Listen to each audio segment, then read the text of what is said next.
And I'm like, well, what if they're stop motion zombies? I can do that. I can do the clay, more versatility. I'm not going to have to pay for as many, practical effects, which I love, but, when you don't have the money. Yeah. So that's kind of the genesis of it. And then I realized, the stop motion, it's not going to be legit scary. You can't.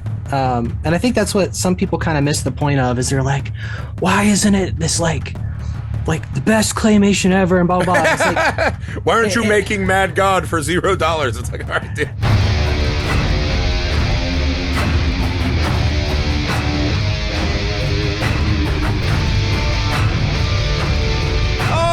What's up? Welcome back to the show, everyone, on this Filmmaker Friday. We are joined by our friend, the director and creative force behind Clay Zombies. I'm sure you've seen it. If you haven't, you need to go find it right away. Welcome to the show, Jake Jolley. Would you care to introduce yourself and let everyone know where they can find your stuff online? Yes, hello. I'm Jake Jolley. I'm an indie filmmaker. I've done a lot of short films, but my first feature film is Clay Zombies, and you can go to clayzombies.com for any news regarding that. It's been re-released in 3D, and I'll be touring around to some That's theaters. Awesome. Yeah, thanks. So I'll be doing a little tour on that with the guy I'm working with, Dan Persons from Space Brains 3D. But anyway, but yeah, mostly clayzombies.com for now, or on Instagram at @clay_zombies. And I want to thank Heath and Griffey for letting me on the show today. Oh, absolutely, man. Very excited. I have to say, this is definitely one of the most interesting and unique approaches to making an indie horror film we've seen. As we've been out on the festival circuit with some of our stuff, right, we see a lot of these low budget. And every time we're at the bar and all the indie filmmakers are talking, it's how the fuck can we make a feature? How can we get to a feature? I was blown away by how you got to this movie. I've never heard of anyone even bringing this up. I've never thought that this was something that was possible. You achieved what felt like a massive Romero scope with what I'm guessing was a micro budget feature. So can you just talk to me about what the genesis of this idea was? Well, yeah, it's timely you bring up Romero. I remember liking horror movies, but the first one I ever really loved was my brother's like, hey, watch Dawn of the Dead with me late one night. And like afterwards, it's like the love of the zombie genre just like was coursing through my veins. It's like, I love this. And a couple of years later, Walking Dead comes out, and it's like, you always fantasize about doing a zombie movie and stuff. And I was just like, nobody ever talks about going and getting their pets. Yeah. It's like, for sure. And I mean, I get it now, people don't want to work with kids or animals on set, but in my head then it's just like, it's never happened. Yeah. So, I just started thinking about that a lot, and I was like, okay, I'm going to make a zombie film where someone loves their pet so much, they go, even if people tell them it's a dumb idea, they go for it anyway. And this guy came in London, Ohio. He started filming a film, which is pretty close to me. And I'd kind of given up on the whole movie thing. But once I saw, he was like a couple years younger than me too. Once I saw him doing it, it like lit the fire. And I'm like, I'm going to make that short film about the guy getting his dog. And so that's what I did. I mean, I had no money, didn't know how to work with a camera. I just was like, I'm just going to do it, Yep. So, and what's funny is when you have that much passion, whether you know it or not, and you just like tell people, they're more likely to jump on board. Even if you, like, I tell people up front, like, this is the first thing I've ever made, trying to really make something. So they jumped in, and I started putting out feelers to makeup artists. How much is it going to cost? And I'm like, I can't afford that. I'm making like minimum wage. I understand that intimately, that pain. Yeah. So it's like, all right, and I'd done stop motion before for fun. And I'm like, well, what if they're stop motion zombies? I can do that. I can do the clay, more versatility. I'm not going to have to pay for as many, practical effects, which I love, but when you don't have the money. Yeah. So that's kind of the genesis of it. And then I realized, the stop motion, it's not going to be legit scary. You can't. And I think that's what some people kind of miss the point of, is they're like, why isn't it this like like the best claymation ever and blah blah blah. It's like, Why aren't you making Mad God for $0? It's like, all right, dude. yeah. I think that kind of misses the point though, because some Yeah. people, when they don't get a certain sense of humor, they're like, is this supposed to be a real horror film? And it's like, okay, they're stop motion zombies. That could not be possible. So it's like if the animation is too good, you're almost like people lose the point that it's supposed to be humor, because then they're like, oh, this is supposed to be scary, but Yeah. anyway. So I just leaned into that, and that's made the first short film, and people dug it at the festival, even though it wasn't technically the best. It always got a good crowd reaction, and people really dug the person going after their dog. They're like, oh my gosh, I would do that too. I would go for my dog. And so that's, yeah, I kind of made the first short film and networked, and then made another little short film, and people like, dude, let's, a lot of the cast was like, let's make this a movie, man. It's a great idea. Yeah. And that's what happened. That's so awesome. Yeah, I feel like that's a heroic zombie guy. For me, it would just be drugs and orgies, right? Like if the apocalypses happen, I'm just going out like a full greaseball, dude. I'm not doing anything for anyone. I'm getting it all in before I go. But yours has a more noble thing that I think people latch onto. Also, just the idea, I love this idea that the kind of constraints that you faced just birthed this insanely creative and unique zombie movie. Because zombies are so saturated, right? There are thousands of, and I watch them all. I love a good zombie movie. I love watching the people in the houses turn on each other. But it's hard to say that you've done an original zombie movie. You are the guy who has now done claymation zombies, right? Or not claymation. Sorry, I remember that part in the movie. There is a clear distinction. But your limitations gave you a unique zombie movie, which I did not know was possible anymore. And I really appreciate you saying that. And I know the cast will too. And that is one thing I do love about it is, and I tried to, I kind of tried to have the band of characters get along more than in the traditional zombie movies. And I guess it's probably too, cause it hasn't been going on as long as in some of the movies where it's like been years. Maybe that's what, but yeah, I do appreciate you saying that. It's something I was kind of hoping would be, fun for not only guys like us who dig horror, but I tried to ride that line so maybe even people could bring their slightly older kids into it for some fun too. And it's a lot about friendship in general, and I kind of try to put that in there about people necessarily in charge always might be really charming but don't always have our best interests at heart, where Amelia comes in and all that stuff. Yeah, Jake, go ahead. Jake, I just wanted to jump in and say how much I loved the decision to do the clay. Can we say claymation? Is that you can say it? You can say it, my friend, and I appreciate that. The only reason it's not called claymation zombies is I found someone owns that term. It's copyrighted. Okay. Well, we won't step in that prickly bush then. But what was so brilliant about that, and it works on so many different levels that I truly appreciate, is it sets a tone where your expectations are low, right? This is fun. This is kind of like homemade. And then you keep surprising us over and over and over again because your scope goes so huge and so big. Yeah, and for sure. The things that you're able to do because the zombies are,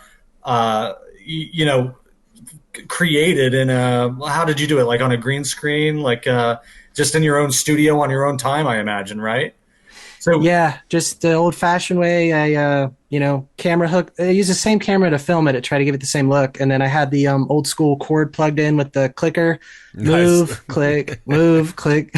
So that opens you up to do so much that I just was not expecting to see. And it was just a surprise after surprise after surprise, and just really smart job on that front to have that kind of confidence to say, yeah, these are the only claymation creatures in the whole thing. And that element is going to allow us to do so much that we otherwise probably wouldn't be able to get away with. And I just think it worked great. Wow, that means a lot. Thank you for saying that. Yeah, it it was a true blessing in disguise, and I mean it helped a lot with like reshoots too because you didn't have to bring out the same zombies at the same Yeah, time. can you match these 15 bite wounds? It's like, okay. Yeah, yeah, thank you. I was kind of hoping with the lighthearted tone, but that's kind of the part I like too, though, is even though they're clay, I the actors were so great in understanding that this is serious to them and it's not fun at all, even though it's and of course my character's like the biggest loser of all, who's like practically frozen with anxiety while Sheriff Locke is like doing under the leg shots with his pistol. Sheriff Locke is he's one of those guys who's been waiting for this moment. It felt like he was pumped when this went down. Yeah. That's what we were basically saying. Yeah, me and Dave Ogrodowski playing him. I was like, yeah, he's basically just waiting for this. They're like, hey, the days of the rootin' tootin' sheriff are over, and he's like sullen. But then as soon as the zombies come, he's like, nope, We're back. we're here. Yeah, Yeah, I think it's you capture a really great fun tone. One of the things I'm my biggest passion is screenwriting, right? And I was wondering, because as you're approaching this, right, you can't do practical effects, you have these limitations. I actually thought it was, to Heath's point, as the movie starts unfolding, my mind was blown at the decision to still go so big in a script form, right? Because you have, God, it feels like at least 20 people having speaking parts online, tons of locations. Eventually, we're in a chopper. We're in a mega church with a whole congregation. We're going to Paris. Like, this movie gets so much bigger than what it feels at the start, which is, a micro budget horror movie. So on a creative level, what were you thinking as you were writing the script about how to approach these kind of bigger scope of story you were telling? yeah. Thank you for saying that. That's both of you guys. Well, so kind of what happened was I just had that doctor scene in the original short film explaining, experiment had went wrong, da da da da da da. And I was like, well, how would this really start, in a funny way? And I was going to do this as a series at first, and a YouTube series. And then I kind of noticed like the YouTube web series at that point in time when I was writing it was like very oversaturated. Mm-hmm. So I kind of wrote the first short film where like they're basically, just trying to survive and get back to his dog. Then the second short film, it was kind of the lab scenes, like this jerk boss who's kind of pushing things, and that's what causes it. It just kept getting bigger and bigger because it was like I was talking to Gabe because he's like, why does Emilio, who's just a jerk boss at first, turn into a cult leader? And I was like, well, my logic is, you've done this horrible thing, and I've debated with people if Dr. Mulder is actually the one who really started the Claypocalypse or not, because he's the one who accidentally touched his arm, or if it was Emilio just because he pushed it. And I was like, well, to me, it really is Emilio's fault, because even though Dr. Mulder made that mistake, he never would have done it if he wasn't in this big rush to explain it if Emilio hadn't started it. Right. But it kind of got bigger and bigger because I was like, well, if you're Emilio and you're afraid the truth's going to come out, what's the ultimate way to just like make your truth the one that's going to overpower anybody? That's right. It's like, oh, you just make yourself a god and make people believe it, or in charge of religion. You were seeing the future of the post-truth world we live in now. Well, that's what people were saying too, because we were shooting it before COVID, and they're like, "Dude, what are you doing, man? Quit doing this stuff." But because like you're making a pandemic movie before a real pandemic. But anyway, but that's kind of how it got bigger and bigger. It's like, he's going to become this bigger villain because he wants to have full control of the narrative. And then it just kind of got to the point where it's like, I might never get to make another movie. I could get hit by a bus. So let's just do everything we want to do. Yeah. Yeah, it's true, because so many zombie movies revert to the claustrophobia. I think that just lends itself to the low budget aesthetic, right? Get one location you control, smaller cast. Like that's also Night of the Living Dead kind of set that template, and a lot of people have done that. But it is one of those, once this thing starts taking off, and as your movie says, right, if you touch the clay, you'll have a bad day. People turn fast. right? And so it is one of those, if 10 people have it, how long does it take until 1,000 people have it, right? There would be these larger world extrapolations, right? And you have newscasts, you have a VJ who's kind of updating things and still playing classic rock, which I appreciate the commitment to. Like, I know you're all out there like burying your loved ones who now look like Gumby, but you know, here's some Hall & Oates. I love people just sticking to the security blankets in it. But I think that helps the movie, and it's such an unexpected weapon that you use to help keep people, because I think one of the hardest things in low budget filmmaking is losing your audience, right? Because people will forgive you for a while, right? Your limitations across the board when you're working at our level. You keep finding, I think the new sets and the new characters keep popping in. You always seem to have a new trick for us right when it got stale. Was that something that was just kind of a fortunate thing that you found when you were making it? Or was that intentionally the thought when you were writing the script? It was pretty intentional because it was like, I think like you guys know, when you start to enter the low budget world, you like start watching a bunch of low budget movies, and people told me not to do that. They're like, well, no, you don't want to watch low budget movies. You just want to watch the big budget movies and still try to match those. And it's like, that's like terrible advice, I think. So it's like, I was watching a bunch of low budget movies, and it's what you guys are talking about is there's a lot of one location films, and they're not all bad, but a lot of them are. And I was like, I can't do it. And I had, a mentor like, dude, one location, like this is too big. You got to tone the script down. And I'm like, I can't, because I think this will be fun. And I know it's going to be hard with all these locations, but I've seen some of these other low budget movies who do the one location, and I don't want to be boring. So if you don't like being in that room in the first 10 minutes, you're not going to want to sit there for the rest of the movie. Right? Heath and I know this intimately. We're always like, how do you get distribution? How do you do this? And you start watching every low budget that comes through that did something, like maybe we could learn from them. And one of the things you are struck by, like, it's the Tubi syndrome, right? I love Tubi. I love what they do. But you just scroll through the horror tab, and there is a never-ending sea of thumbnails for possible horror movies. And the amount of them that all look indistinguishable from each other is a real fear that we think about all the time. And your movie will stand out amongst that crowd, right? So I think a lot of those choices help this project out a lot, in my opinion. And the other thing in regard to that is you can't outsmart your art. I mean, at a certain point, you have to have a passion for the storytelling. And if you're so cynical to only pursue a story that allows you to make something, there has to be a give and take. And if that's not the type of story that you're passionate about telling, why not go bigger? I think it takes a lot of courage. And to your point, it stands out. So good on you, man. Yeah.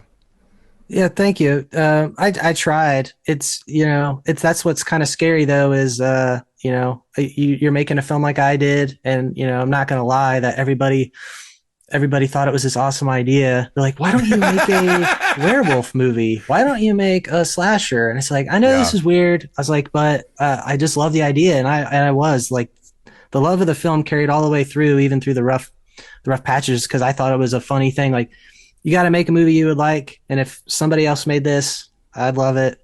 But that's kind of like, yeah, you gotta have the passion.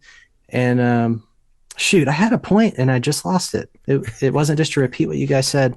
That's normally what I do on the show, sir. How dare you? Yeah. Well, getting to that point, maybe this will kickstart it for you. You brought up something that is kind of my whole mantra in everything we try to do and everything I try to write, is the only sin I won't forgive a movie for is when it feels like no one enjoyed the movie themselves or making it, right? When you don't see that passion, I'm a horror movie fan, dude. I've watched all number of not well-made movies that I love, that shaped everything that I have in my life now, right? I'll forgive lighting, sound, camera work, acting, whatever, if there's some passion in there, right? This feels like a movie when you watch it that you guys were having a fucking blast making. Was that the experience? What was your shooting schedule like? I'm sure, as everyone knows when you've made a movie, that there's a lot of hardship and stress. But to me, when I watched it, it looked like a blast. Thank you for saying that. Yeah, it was. Well, it was a blast for everybody but me. But the thing was, Yeah. But like the thing is, I think I am extremely lucky though, because I've talked to a lot of other sets and people like, don't work together anymore, or there's wedges. But for me, it's like I love everybody, man. Like anybody you see in the movie, like I got along great with, was super nice, still communicate with, especially the main cast. You're like, where's Clay Zombies 3? And like I found that's not usual, which I think is sad. Because I tried to make sure everybody was comfortable, well fed, not too many hours, although sometimes that's just going to happen no matter how hard. Yes. But yeah, it was a total blast. We got a majority of it done one summer, and we were going to do spring reshoots in spring of 2020. Well, Oh, then, boy. What happened spring of 2020? yeah, The real Claypocalypse started. that's right. So I was like, I don't know if I'm going to be able to film anything else. So I'm going to keep polishing this up, just keep polishing it. And the more I did, I'm like, thought of more ideas, like, getting Diane Franklin and all that stuff. So, so as far as the shooting schedule, I think there was only 20 days and we got like the first, With that many locations, that's kind of shocking, honestly. Well, the cool part was for a good amount of locations, like 3 or 4, this haunted house, we filmed multiple locations in this haunted house, which was really cool because I kept trying to get a gas station for the scene where Sheriff Locke's by himself using all the different tools. And it's like, I must have went to 30 gas stations and like either no or no call back. And, I was like, maybe I'll just like try and see if like a haunted house will let me film. And Carnage was kind enough to let me film several scenes in there. And there wasn't really any drama, but I will say there was one actor who was like very hard about scheduling and things. Yeah. And after the premiere of the film, he asked me to have lunch. And when I met up with him, I was like, I thought you didn't like me, like we like, scheduling was really hard and everything. And he's like, oh no, it's just like when you were talking about these stop motion zombies and all this stuff, like it just didn't make any sense to me in my head. And I didn't think it was going to be good. He's like, but I saw it at the premiere and it was good. So now we could work together more.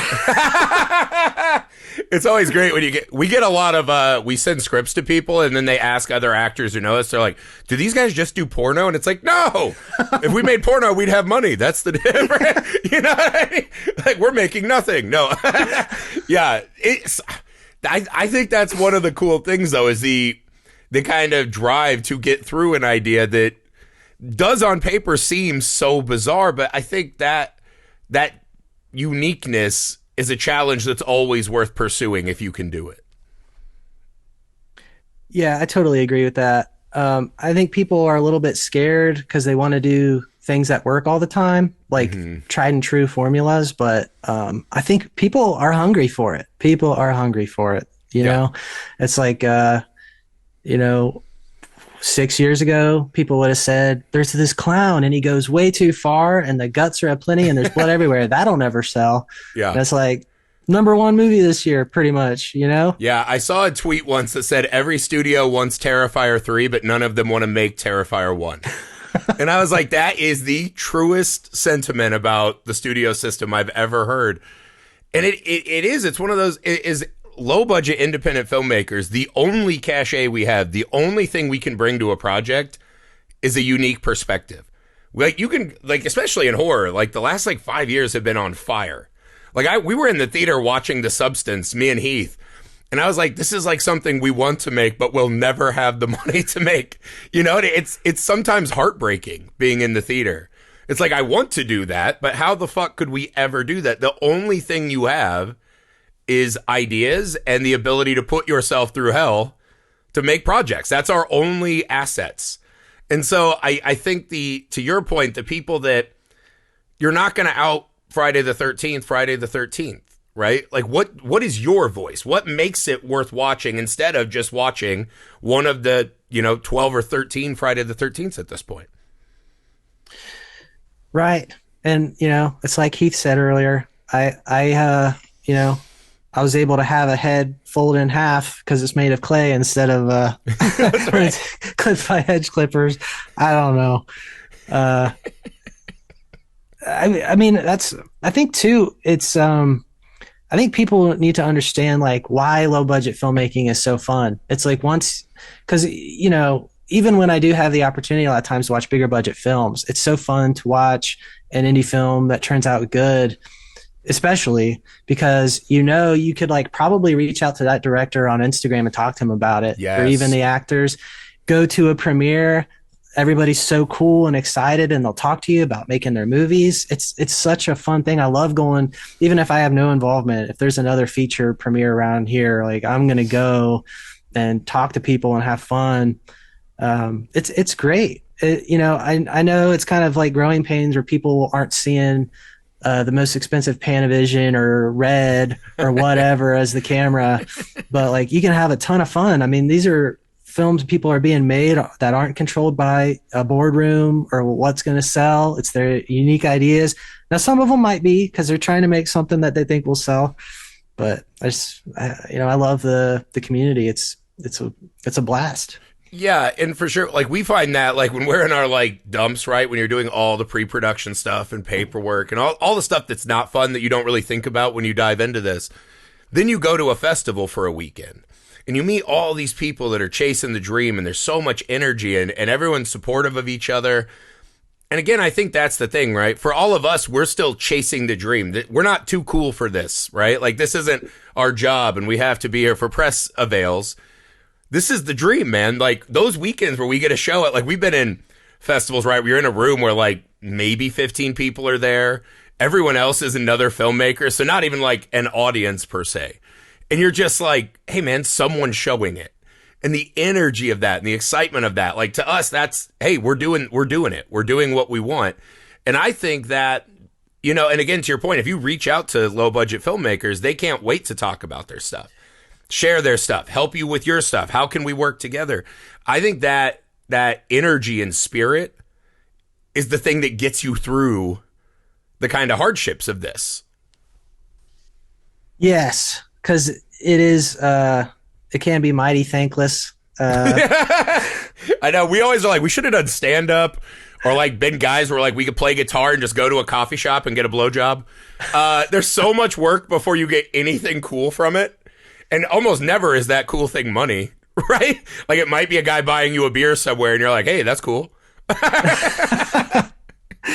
There's like so many little highs. Like, I mean, for me, it's like when you're moving around the lights and then you finally get the shot and you just get like and then you know what I mean? And then Yeah. like on camera and like I just did a commercial yesterday for like a 3D event coming up. And I built like a interior spaceship set, something I've always wanted to do. Nice. I've been saving like junk and keypads and all this stuff. And it's like I built it and I'm like in the middle of building it. I'm like, why am I doing this? Like anybody else would just green screen this right now. And I'm like spending 3 hours on this and it's not even going to be like this perfect thing. But then like after I filmed it yesterday and it worked, it was just like, this rush where it's like, man, that's like something cool I got to make that will be, knock on wood, digitally out there for however long the servers are up, Well, I think too, one of the things your movie exemplifies so much is this kind of do-it-yourself attitude. And to me, I think there's a lot. I was watching the new In Search of Darkness documentary, right? It's like 6 hours fucking long about movies from 1990 to 1994. And there's a whole section in there that was like really inspiring to me. And they just talked about this kind of like rise of DIY filmmaking when everyone started getting VHS camcorders. And I was watching and I was like, fuck yeah, dude. Like there is something so cool about seeing rough edges at times. And just being like, you could do that with computer animation, but look at that. They went in and made that thing. And there's something so beautiful about that. And I think your movie really captures that spirit. So I wanted to ask about the effects, right? Your movie has a lot of effects work, right? You've got blood, you were kind of talking about building a spaceship, but in this one you had a chopper, a church, an evil laboratory with dog cages. How did you approach kind of the sets, like getting these sets, right? I don't know if you made the helicopter and adding in all of the effects work on top of this. This feels like a mountain of work that had to happen. Yeah. Well, I wish I could take credit for the coolest stuff, but for like the helicopter scene, I knew I had to bring in the big guns. So that was this awesome VFX artist on YouTube. You can people could check him out, named Nick Shaheen. But he did the helicopter and that like the huge zombie crowd toward the end. Because it's like I could try to stop motion animate that crowd, but I also don't want to take 10 years to make this film. So I need some help. Yeah. Sometimes you got to know where your ability stops. Yes. And yeah. And so he was great with that. And then for the laboratory scene, it was like it was a very terrible shot where the lighting was good, and I had some beakers and practical beakers and stuff behind her, Dr. Porcelain, and it was like, this is a kind of a cool shot, but because we basically filmed it in like a party area at like a Drury Inn, so I talked to him and I'm like, hey man, do you think you could like do a digital set for this and make it like way better? And he's like, yep.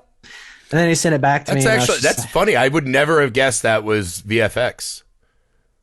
That's how good he is, you know. Yeah, I mean that's a business card right there. But thank you. And the great, I mean, people were asking me how I got a real helicopter. I mean, I know you guys saw it, but like other people were like, how'd you get that real helicopter? And like I was like, that's me. You're like, I've got massive connections. No big deal. Yeah, leave the mystery out there, dude. Yeah, let's call my helicopter please. guy. You don't have a helicopter guy on your phone? Wow, weird. Yeah. Yeah. Well, that's the thing. People like, I had a couple producers and they were like, we can get you a 2-seater helicopter. And I'm like, I want more than 2 of my characters to live. So I think you've got like a predator amount of people in that chopper. This is not a 2-seater honeymoon chopper ride. Yeah. So that was that. And, but like all the clay kills were me, by myself, snapping and then adding blood later and that kind of jazz. How did you find going in and adding the clays? Because I'm guessing you filmed performance and just said, hey, zombies are over here, look over there. How did you find going in like action shots, right? When someone gets bitten on the leg or falls down and it's climbing up their leg. What was your kind of approach to adding the clay zombie attacks afterwards with that?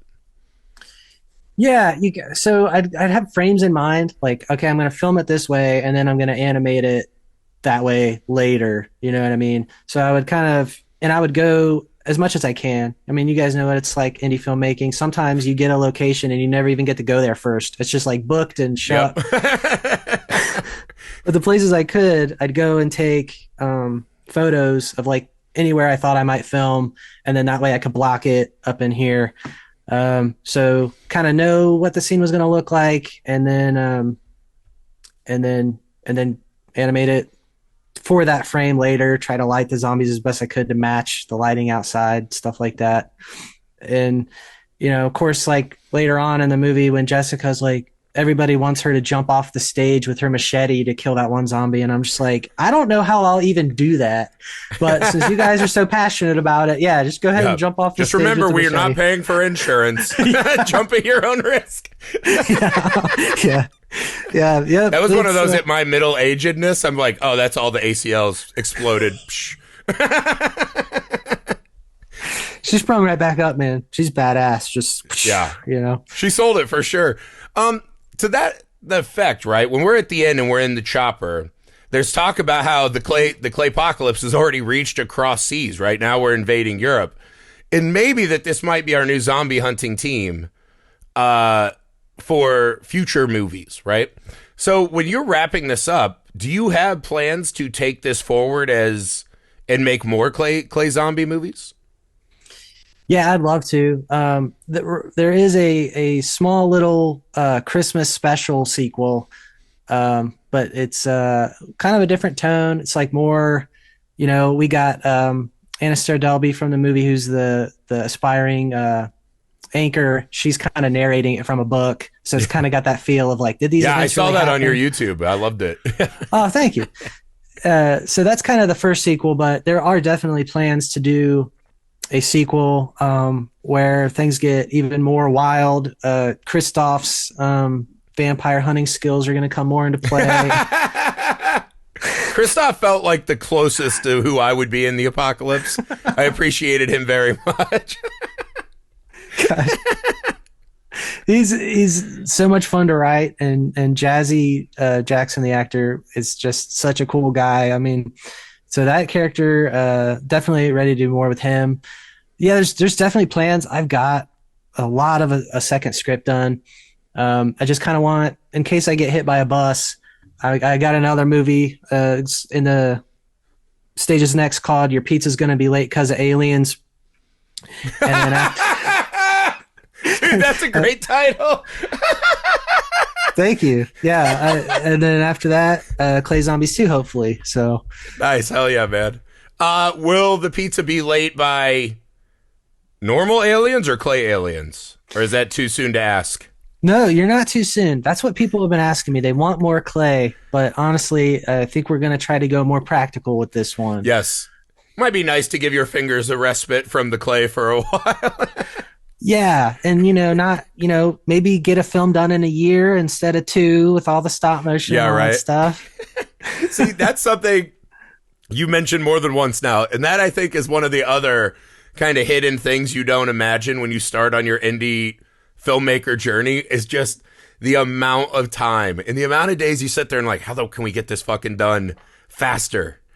And just sometimes you can't, man. Sometimes movies just take fucking forever when you're doing everything yourself. That's another thing to be forewarned about. If you're listening to this and you're on your journey, don't beat yourself up if it takes fucking forever. It just does. Yeah, it does. I was talking to Justin Seaman, director of The Barn, and owns owns CEO or owns Scream Team, whatever you want to say, head of the company.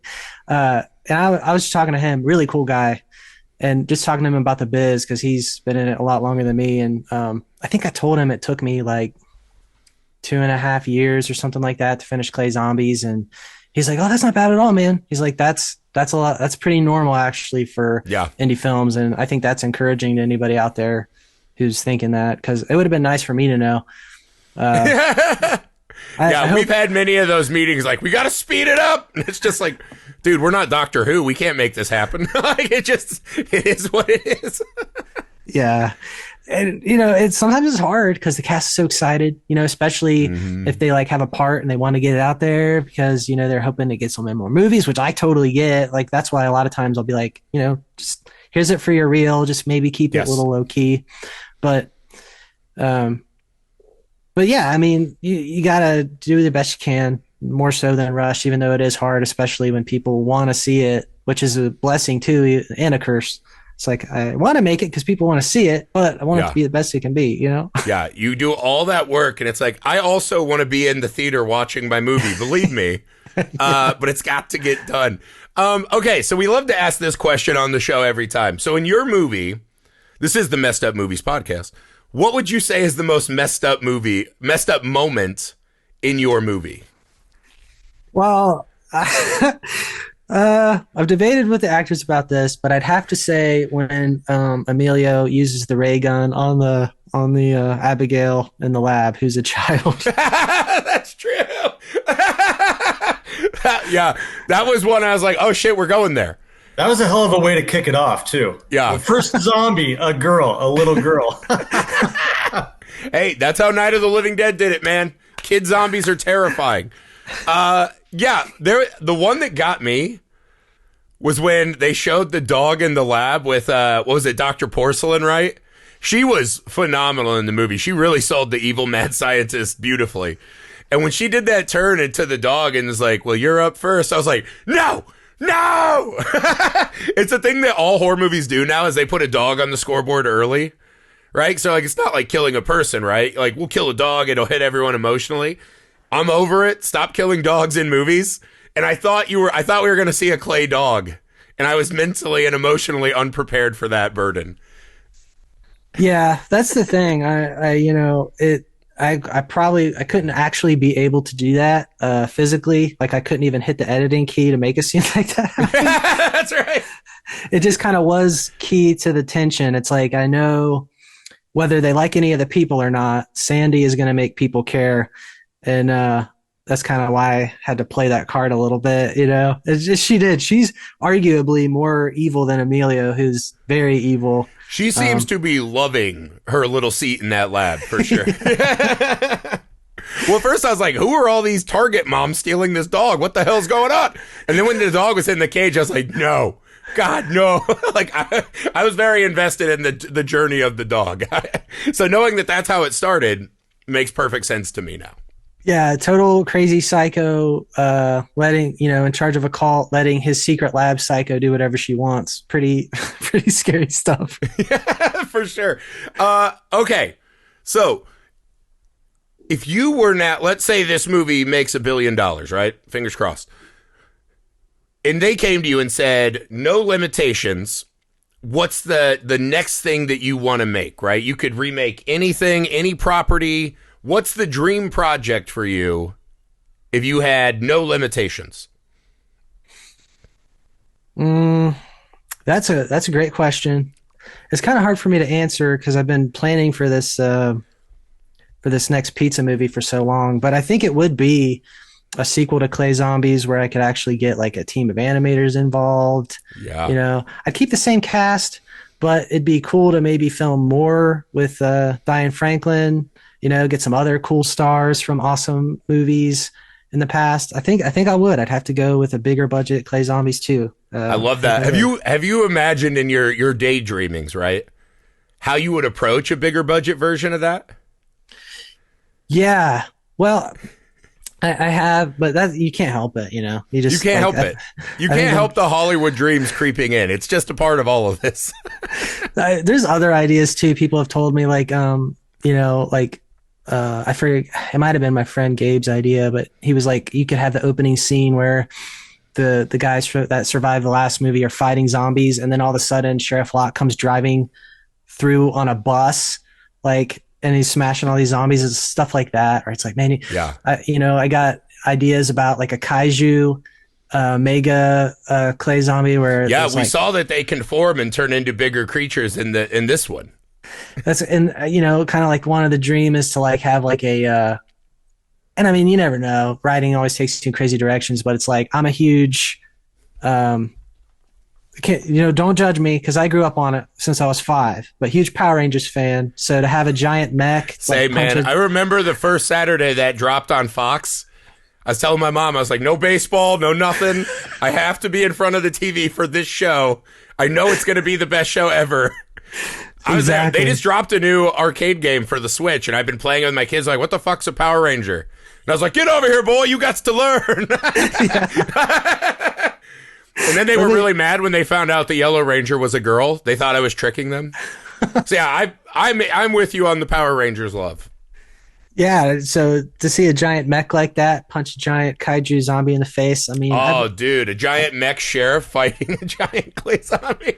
That's he puts his little hat on. Habanero sauce. That's right. Lately, I've been thinking about him killing zombies in a bowling alley, but it's only because of the new Call of Duty zombie bowling alley level, I think. So that's going to have to go. But it would be cool, to if you did have enough money to lead a team of animators where you could even get the shots lit and better, and because that's the coolest thing, consulting with people, like how could I light this beforehand that helps you animators out more instead of it just being my burden alone. But just being able to pay to have other people to do anything is, I think, the greatest dream we all share. And just someone who's really good at what they do, right? And just be like, go have fun, do that. Exactly. And it's just to keep the practical arts alive. Like I don't know if you guys watched is it Primevals, the new one from Full Moon that took like 30 years? Right. Yeah, the claymation, yeah. It's like just seeing something like that come out again with like mix of stop motion and live action. It's like I hope this lights more fire under people's because even if people don't necessarily like my movie, it's like I just love to see more of it, more stop motion mixed with. Yeah, it's kind of something that we grew up with, right? A lot of the like movies you'd rent on the Friday night, like with the awesome horror covers, would have elements of all these other things, right? Like obviously Evil Dead, but there's been kind of a, Nightmare on Elm Street had a bunch of them that were great. There's been a little bit of a resurgence, right? Shudder had that movie Stop Motion, Mad God, Primevals. I think there is this, as more and more stuff is just polished and AI built, I think there will be this increased appetite for the kind of made by human touch. Hopefully, fingers crossed. I'm with you on that big time. Yeah, I think it will be more treasured. I think it really will be, because it's like, I found it as an artist. I found it way more rewarding to make that, that spaceship set the other day, even though it was hard then. And it really would have been easy to just AI make one. I mean, I really could have. And, resisting that urge is just so much more rewarding than if I would have done that. It's crazy. Have you guys, I'm not even going to talk about AI anymore. We could ruin the whole rest of the show. It's the coming thing that a lot of us are going to have to get our heads around, right? Is it is a tool that will help us level up, but you're going to have to be really smart in how you deploy it. And when you keep those kind of older crafts that are harder, clearly alive, right? How do you find that brilliant mix, right? Maybe AI at the edges, and then in the middle, keep those old arts alive. It's something we're all going to have to confront. Like, I think the filmmakers that are just like, no AI ever, it's like, you're just not living in the world. Like, it's coming, right? They did this when Jurassic Park came out. They're like, everyone's going to lose their jobs. And it's like, well, you're just going to have to get with it, man. Like, once the genie's out of the bottle. That is it. There are aspects that are very encouraging. Like, even though they kind of, if you go on Instagram or wherever now, you'll see scenes where people are making other things that didn't happen in the movie happen. And It's like, God forbid you shoot a scene and you can't get the person to look exactly like you could before, and you only need them to say one more sentence. It's like, it's insane. You never even thought you could do it before. And like, I'm seeing videos now of Christian Bale and in the Batman movies saying stuff he didn't say because the AI is that good now. Like, I couldn't even tell it was an AI till the end when like his head like inverted and popped off the screen, and I was like, there's that was usually AI? a moment where something happens. You're like, you're not there yet, but you're getting close, robots. They had me for a few seconds. I was like, wait, okay, AI. It was like, it's a fascinating thing for people in our boat, right? That just have less time and less resources. How do you use that without selling your soul? Well, so I would be like a huge hypocrite if I don't say this. Actually, AI saved probably hundreds of hours of my life, because with the zombies, they're all attached to like a rig, and I would have to go and trace the rig out a lot of times. Very tedious, terrible. Is probably the worst part. Afterwards was having to trace that rig out sometimes. And there's this website called Runway ML. Yep. And it's even better than when I used it. And you can basically just like click on what you want. It gets rid of what you don't want. And it's like, instead of having to spend hours tracing around those zombies, it's just like, take the pictures, put it in this, tell it I don't want that rig, and I'm done in 5 minutes. And it was like, I mean, just hundreds of hours. Just take the pictures, put it in, spit it back out with just the blue screen, put it in the movie. Yeah, I'm telling you, man, it's just something we're all going to have to get used to. Some of the tools are just incredible now. Yeah, my hope is that it is maybe opening up a leveling of the playing field for the smaller creators like us to do things that that we don't have the money to hire a whole team of visual effects artists. So that is an opportunity. But at the same time, what I loved about the clay zombie creatures is that's something that AI would not think to do. You won't get it from that. And it has that charm. We did a short in July. It hasn't been released yet. And it's still kind of in a rough form, but we've been showing it around. And there's a puppet that people love. And in fact, we have to go through that process that you're talking about of taking out the wires that we're puppeting and moving the creature. And we've had so many people say, leave that in. I loved that. We're not leaving that in. We actually, I mean, we're taking it out, but I think that does show you, though, that there's that charm to these handcrafted effects that we've really been missing. Yeah, absolutely. I'm psyched to see this. I love puppets. You guys gotta. It's not a classy puppet. We'll warn you in advance.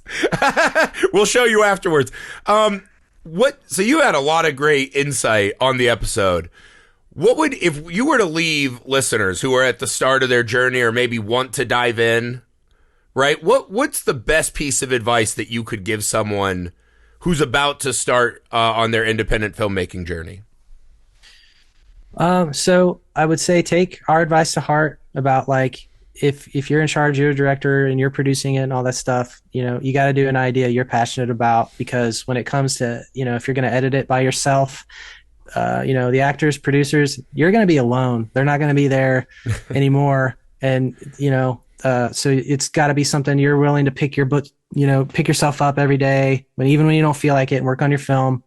The second thing I'd say, I know a lot of people when people recommend books on stuff, like sometimes I'm just like, oh my God, but I would really recommend Robert Rodriguez, Rebel Without a Crew. Yes. The biggest lesson from that too is like the dude subjected himself to scientific experiments to make his money. If you're not willing to do something like that to make your money, and not like that, but it's like my OnlyFans didn't take off, dude. What do you want from me? But, because some people are like, I've never made a film in my life, but I won't make it unless my Kickstarter is successful. It's like, are you kidding me? Like, you should at least make something, and then you could probably get a Kickstarter easier if someone's like, he cared enough to make that short film self-funded, But learn that, because too many people are taken advantage of. I've seen in the indie scene where, one of the big lessons in Robert Rodriguez's book is at least learn how to do everything. So if someone tells you, I can't do that, you can be like, here's how you do it, because I'm going to show you how you can do it, because people won't be as passionate about your idea as you are. Even if you can pay them, it's going to be a job to them. It's not going to be their film. So to take the time to know how to get good audio, to know how to frame a shot, and, learn about as much about camera as you can. I know to a lot of people it seems daunting, but there are YouTube videos where people, like I've told people, I can tell you how to learn a camera fast, because if you ask me, I'm going to tell you everything in plain language. There's a lot of people on YouTube who are like, they want to scare you with ISO and aperture, and it's like it makes it scary to people who want to learn it, but they're like, I can't learn all that. It's like it's simple terms. They just make it seem hard because that's the terms. But like I could tell you, this just is going to adjust your brightness, what's going to be anyway. But I just read that. At the end of the day, if you don't press the red button, you're not going to get any better. That's the one rule about all of this stuff. Yeah. I think that's a beautiful place to stop this conversation. It's wonderful. Jake, what's next, man? What are you working on right now? So, like I kind of mentioned earlier, I was working with Dan Persons from Space Brains 3D. We kind of made a 3D version of Clay Zombies that'll be playing at some theaters. January 23rd, it'll be playing at the State Theater in London, Ohio. January 25th, it'll be playing at the Capitol Theater in Arlington, Massachusetts. And then like brand new projects. I'm working on pre-production for Your Pizza's Gonna Be Late 'Cause of Aliens. Yes, absolutely awesome. Would you like to remind everyone one more time where they can find you online and keep up with you as you're making all of this? Yes. So you can follow me at @Clay_Zombies on Instagram, or at JJ Thermos on Instagram. I'm also working on a short film my friend Gabe's directing called My Name is George, about the fourth Hemsworth brother who's a claims adjuster. That's a tough life, dude. yeah. There's a lot of people bringing up his famous brothers. So yeah, and then clayzombies.com for any of the 3D screening information, or when the next Clay Zombies is going to come out and stuff. But yeah, that's basically it. All right. Well, thank you so much for your time, man. It was a wonderful conversation. Everyone, make sure you go watch Clay Zombies. Make sure to follow Jake as he continues to make these bizarre masterpieces. We will see you back Monday for another episode. Hey, thank you, Griffey. Thank you, Heath.